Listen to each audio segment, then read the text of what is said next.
They stood behind the glass wall as they watch an army of unknown beings approach and are ready to bring chaos to their world. The film begins with John, who is running hastily through a dim, ancient woodland, and peculiar signs nailed to trunks whisper cryptic warnings, followed by shifting numbers that might signal distance or something far less tangible. No matter how fast he runs, he just can't escape the darkness of the forest. Then he abruptly fell down as there were unseen hands who pulled him, dragging him into silence. Elsewhere in the country, Mina, an artist with a quiet life, balances her days working at a pet shop. One morning, her boss entrusts her with delivering a rare parrot to a city zoo. She agrees, taking the vibrant bird home for the night. Alone in her apartment, she murmurs to the parrot about her mother, gone for 15 years. Strangely, the bird mimics her grief back to her. Later that evening, Mina slips into a different persona and is dressed in a red wig. She visits a bar, tells a stranger she's a ballerina. The next morning, hungover and reflective, she apologizes to the parrot, confessing that the real her is probably not worth knowing. Their journey begins. On the way, her sister Lucy calls, reminding Mina she has loved that family and her nieces wait for her return. Encouraged, Mina continues the drive until her car stalls on an isolated road leading into a moss-covered forest. Then the car dies. The air shifts. With the parrot's cage in hand, she ventures into the shadows, seeking help. But when she returns to the road, both her car and the road itself are gone. Wandering deeper into the darkening woods, Mina chats with the bird, suggesting the name Darwin to stave off the dread. Out of the blue, a woman bolts past her. Curious and desperate, Mina follows. The chase ends at a secluded cabin. The woman throws the door open and says, "Come inside now if you want to live." So Mina obeys. Inside, she meets Malene, an older woman who shares the cabin with two younger people, Daniel and Ciara. Malene insists Mina stand before a mirror and says they can't come in, but they watch. They always watch. So Ciara helped Mina up, and together they stood up before a large mirror. Then Malene instructed Mina to move closer towards the mirror. Then she says, "They've noticed you." The next morning, despite protests, Mina decides to leave. Malene catches her and explains that the forest warps minds, and the signs aren't warnings and that they are boundaries. Stay within them, and you can return before dark. Cross them, and you're lost. The man who made them, a reclusive academic called the Professor, vanished long ago. That evening, Daniel performs a bizarre show for their unseen audience, while Ciara dances to the same haunting tune she plays nightly. Mina discovers old love-themed game shows on scratched DVDs. As they went outside to do chores, Ciara opens up. Her husband disappeared while searching for an exit. She believes he's still alive.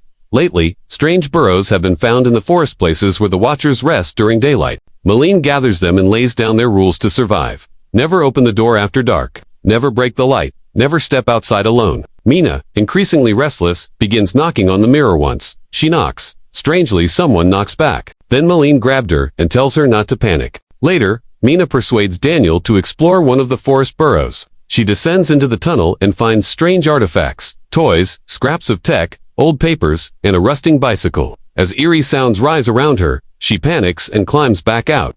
That night, they examine the recovered items and realize the bike could help them escape. But Malene reacts strangely and is almost angry. Using scavenged electronics, Daniel builds a basic camera. One night, as they are eating their dinner, a sudden knock on their door filled the room. Then a voice calls out, and it's Ciara's husband. Ciara tests him with a question only he would know, but he fails, so he pleads. But when he nears the camera, he's dragged away by an unseen force. A thunderous knock follows on the mirror. Malene shields them, and the noise stops. In the morning, Malene furiously throws the bike into the burrow. Mina, haunted by memories of her mother's death, due to her childish defiance at that time, now feels the weight of guilt intensify. Winter settles in. Food runs low. Tensions rise. Ciara disappears into the forest, claiming she still believes her husband is alive. Mina follows. From a distance, they hear Daniel screaming. Hiding under a tree, they see grotesque, spindly creatures approach the cabin. It transforms before them from a human form to an alien-like being, and its watchers, shrieking and tapping at windows. When the women return to the cabin, Daniel won't open the door. Desperate, Mina opens up about her guilt, begging him to understand what it's like to carry responsibility for a death. The door creaks open. Inside, they all stand before the mirror again. Malene confesses she was once a university professor. She came here on purpose, drawn by legends. She reveals she once saw a distorted version of herself in the forest. The Watchers, she explains, are ancient changelings, face imitators of human life, and they don't let anyone leave. As Malene tells her story, the Watchers outside comes running towards them and are banging their door to open. Daniel discovers a hidden hatch beneath the cabin. It leads to a bunker stocked with supplies. Inside, Mina finds an old computer. A recording plays, the professor, real name Rory Kilmartin, appears on screen. He reveals that he discovered this forest in 1979 and named it Wonderland. Laughed out of academia. He built the bunker using labor from isolated locals or the people whose disappearances wouldn't be noticed. The watchers came every night. Eventually, he captured a red-haired girl. She was different. Curious, he studied her, tried to tame her. She changed forms, sometimes gentle, sometimes monstrous, and he said they formed a strange bond. Day by day, wanted to extract valuable information from the being. However, it was harder than he thought. The group assumed he was successful, but he achieved nothing. In despair, he left a boat hidden by the river, the only escape. Follow the birds, he says in his last message. Then a gunshot echoed in the screen as if the professor ended his torment, Boo himself. With new hope at hand, the group prepares to flee. Ciara then played the music, then approached Daniel. Together they smiled happily and danced to their newfound optimism.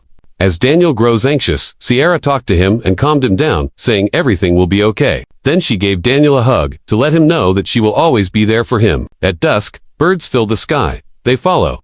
As they marched their way into the forest, they found a clue of the boat's location. Then Malene says that they need to hurry up if they intend to survive, as they are now within close range of the Watchers' territory. So they hastily marched again into the depths of the forest, and time is not on their side as sky starts to go dark. Then a sudden flock of birds rushed towards a pathway. That is when they knew that they are on the right track. Eventually they find the river and the boat.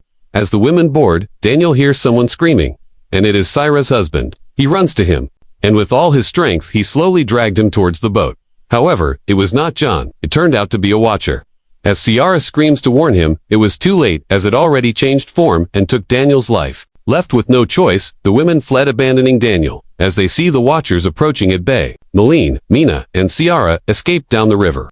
They awaken near a town, finally free. They calmly entered the bus and went home. Later, Mina visits the university, posing as the professor's niece. As she explored the room, she finds a box and inside a tape recorder. She then grabbed it and kept it in her bag. Curious about the professor's message about the watchers, she further investigates. In his office, she finds notes about the fairies and photographs, and some are labeled hybrids. She sees something in one of them that shocks her. That night, she shows Ciara an old picture of Melon, long dead, listed as the professor's wife. The Melon they knew wasn't human. She was the red-haired fairy he once caught, able to roam by day. She had escaped and mimicked Mina to re-enter the world. So Ciara told her to come inside and stay for the night. Mina, not knowing the danger she is in, accepts the offer, believing she will be safe with Ciara. Just then, a car pulls up. The real Ciara steps out. The one Mina had been speaking to is a changeling. It attacks, shifting into Daniel's form. It says they only want to coexist, but are forced into hiding by human cruelty. It then shakes uncontrollably, as if it is about to do something horrendous. The changeling shifts into the professor next. As the professor approaches, it suddenly changed to Mina's form. Now it moves to kill her, until Mina insists there are others like her, and she is a part fairy too. She admits humanity failed them. The creature hesitates, and releases Mina. Her wings unfurl. She flies away. Mina tried to run towards the creature, but hastily escaped flying with her gigantic wings. Mina revives the real Ciara. Later she reunites with her twin sister Lucy, finally forgiving herself for the past. Her niece brings her a drawing of Mina with Darwin, the parrot, still alive and chirping. Outside, a red-haired girl watches from the shadows. She morphs her face, becoming unfamiliar, almost childlike, almost monstrous, like a hybrid watcher. Kindly support my small channel by clicking like and subscribe.